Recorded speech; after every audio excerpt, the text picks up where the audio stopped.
Now that the Federal Reserve has realized the economy is in big trouble, policymakers are beginning to talk about what they're going to do next. Now, we know what they're going to do next. They're going to start cutting rates, but are they going to have to go a step further?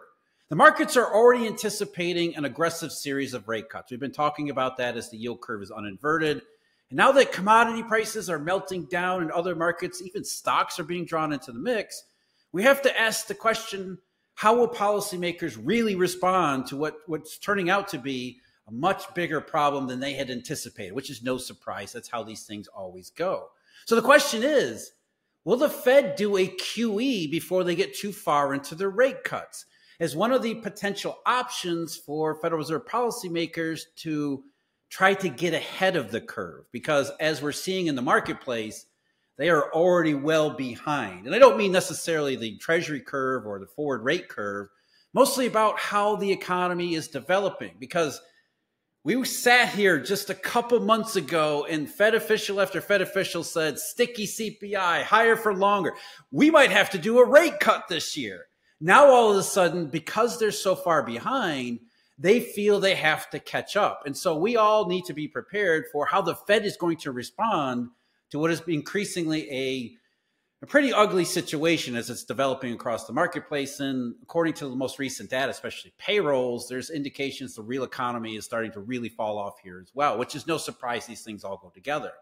So the question I'm going to pose to Mr. Stephen Van Metre is, Steve, we know the Fed's going to cut rates. They basically said that. We knew they were going to cut rates last year. We all knew this was going to happen. But now the things have turned very quickly. Again, 2 months ago, sticky CPIs. Now they're talking about, okay, rate cuts, maybe aggressive rate cuts.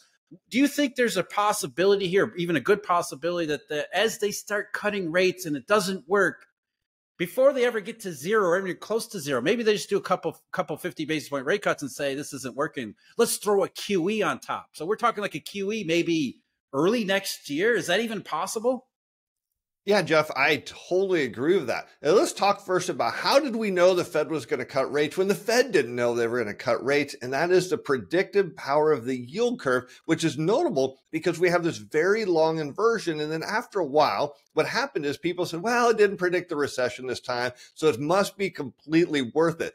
I mean, not worth it, worthless. But as you and I both know, that wasn't the case at all. It was just, well, an abnormally long inversion that predicted the Fed would cut rates. So now we're here, and we know at the next Fed meeting, they're going to cut. How many? Will they just do one or two? We don't know. But I think you're absolutely right here. The Fed is going to do some QE and far sooner than people think, because Fed Chair Powell, not only did he have the most aggressive hiking cycle in history, he's going to have the most aggressive cutting cycle in history. People don't know why, because he doesn't want to be on the hook for this. He wants to say, look, it wasn't my fault. It wasn't my problem. We saw the warning signs. So look what we did. We got rid of inflation. And when the labor market fell apart, we cut like crazy. And that's going to mean putting an end to QT. That'll be the first step. The question then is, will we see the end of QT this year? I think so. And I think you're right. Beginning of early next year, we're going to see QE. And by the time this is all done, I've made the case where what we saw in QE of 1, 2, and 3 is only going to be an appetizer to the amount of QE the Fed's going to do this next time.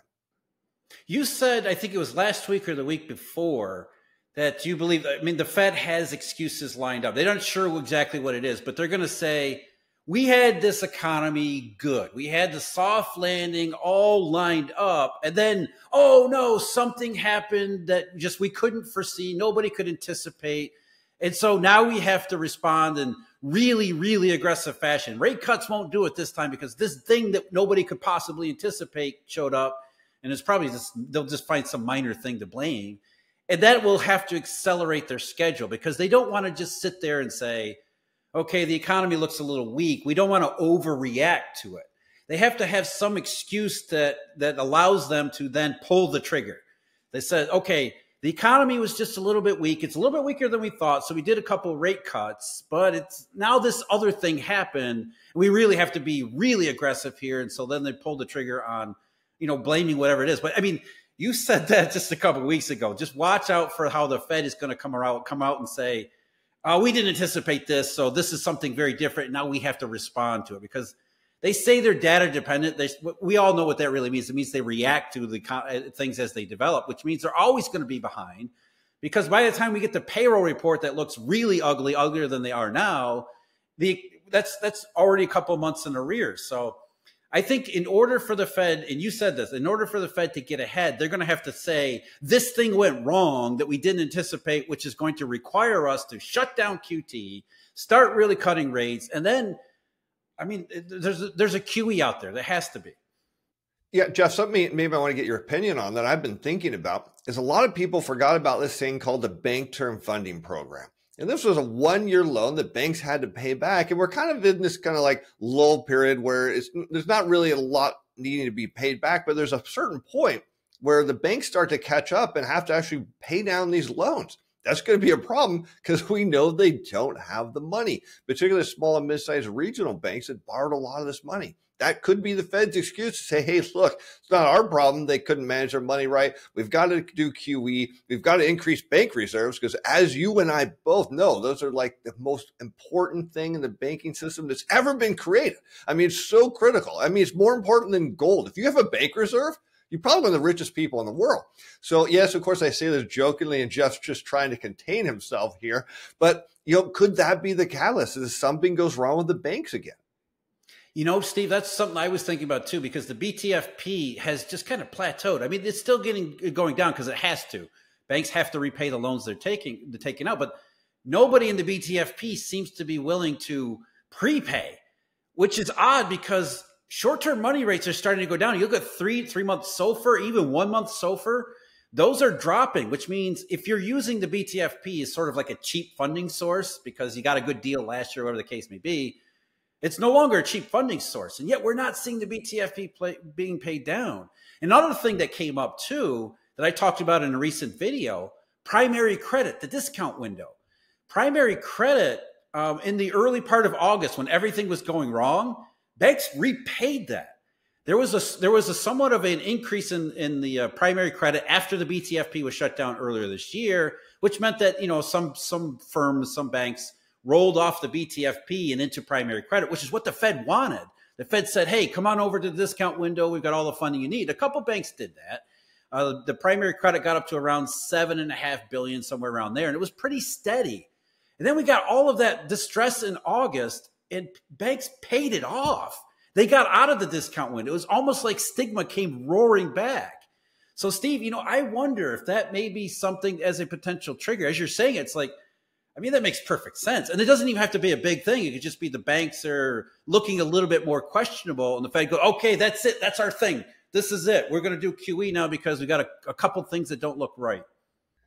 Yeah, because one of the things people need to understand that you and I know is that lower interest rates do not ease financial conditions. And that's a broad perception here is, if the Fed cuts, they're going to inject money into the economy and conditions are going to ease. It tells us the exact opposite. And that's really the power of the yield curve is because when you get to this bull steepener where rates are coming down, it tells you financial conditions are tightening. And the faster yields go down, the faster conditions tighten. And that means inevitably you push them down low enough, something's going to break. But that's the mystery here. What is it? Will it be something overseas that the Fed is like, Volkswagen's closing a factory, so we better do some QE to get people to buy cars? We don't know. But we know that, much like the game they play, they've got a bunch of cards on the table that they're looking at and said, which one are we going to play so we can get the excuse to do QE without raising any alarms that we think that things are far worse than they actually are, when instead we actually know they're getting worse. The Fed knows they're getting worse, and they want to run to the rescue so they can at least come out and say, hey, it wasn't our fault. We did everything we could. Look, we did QE, we cut rates, we went and got in the news and told people it was fine and we were going to save them. And then, it was something else.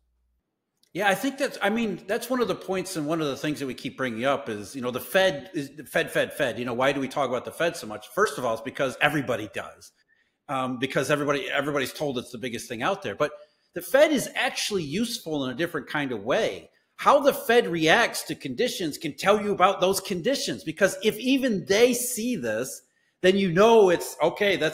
If the Fed says that we need to cut rates, then you got to step back and say things must really be going wrong.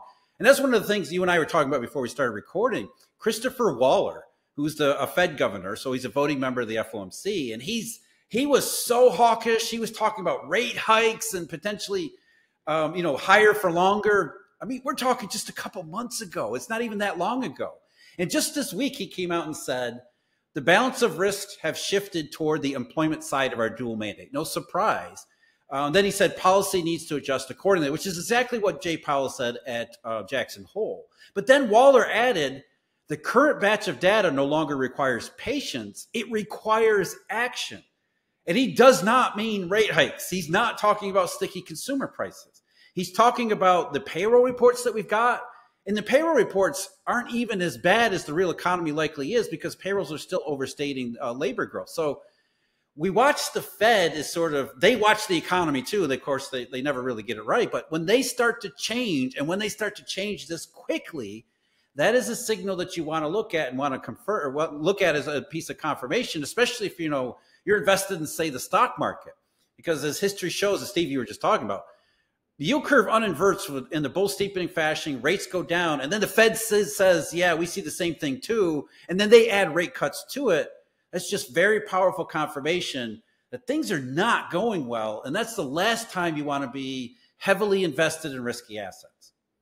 Yeah, Jeff, I completely agree with you. It's the reaction of the Fed to whatever's going on. That's what really matters because we can look at things like the ISM and the S&P Global and get some survey data. We can look at the regional Fed surveys. But how much is this where the Fed calls up a CEO of a local manufacturer in their district and that person says, hey, you know what? If rates don't get cut here in a couple months, I'm laying off 25% of my staff. How many calls do they get like that where they're like, oh boy, if we don't do something, things are going to get worse. And I think there's some behind the scenes action going on here that we'll never hear about, which is why the Fed reacts the way they do. And so the fact that Powell's getting all excited over cutting rates, maybe by 50 basis points here at the next meeting, tells us that he has some reasonable evidence, and so does Waller, that something's wrong that we don't know yet. We'll figure it out, but just not yet. Yeah, that's a really good point too, because they have access that we could only dream of. I mean, they don't know how to use it. They have no idea how to interpret it, but they have access. They have all these bank call reports. They have, like you said, they could pick up the phone and call a major company CEO. They can call somebody at a bank somewhere and say, hey, what are you seeing or what are you doing? And of course, then they just don't know what to do with it. But yeah, they have the access. So again, that's why we watch the Fed, because they have that inside information. And while they can ignore it for as long as they want, as long as it doesn't fit their narrative, as soon as they start reacting to these types of pieces of information that we'll never see, that's a powerful piece of confirmation that says they're now starting to think this way too. So what is really happening? That's what you really have to do, is say, if Christopher Waller goes from hawk here just in July to holy crap, we need to start acting on the recent data, what data is he actually talking about? I mean, we know about the mainstream statistics. Everybody knows those. Is he getting conversations with, not just his own context, but other branch managers, other staffers in the Federal Reserve? Because remember, the Federal Reserve has this gigantic staff. They have contacts all over the banking industry as well as the real economy. So if they're starting to shift this aggressively, and probably, it sounds like they want to shift even more aggressively, what is the information that they're getting that we don't have, or, we won't get until 5 years later when they finally release the transcript and tell us what they're really talking about? Yeah, and we don't know. But how much of this is maybe the bond market? Because, the Fed likes to act that they're this independent body that does all these calculations and has all these PhD economists, which they actually do have a lot of economists. That's not the issue.